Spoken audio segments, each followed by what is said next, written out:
All right, y'all. So this is part 2 of telling y'all about the story of my life. Okay. So disclaimer, I do have a few sad stories, but I also have good stories. But anyway, let's backtrack. I was telling y'all about my grandma.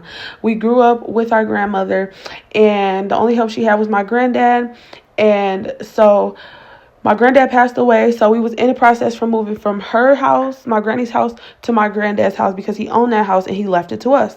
So we was in the process of living there, right? So at the time, we was living at my granddad's house, and then my granny got sick, and my mom was supposed to be helping her with us, and she was supposed to be taking care of us, and that's not what happened. My granny ended up going to the hospital. A friend of the family stayed with us at the house, and our mom disappeared. So the friend of the family, he was like, you know what? Let's walk over to the other house to see if she's over there. So mind y'all, we ended up walking over there. I'm like 8 and my younger sibling is like 5. So we walk over there, and come to find out, she was over there. She was staying over there.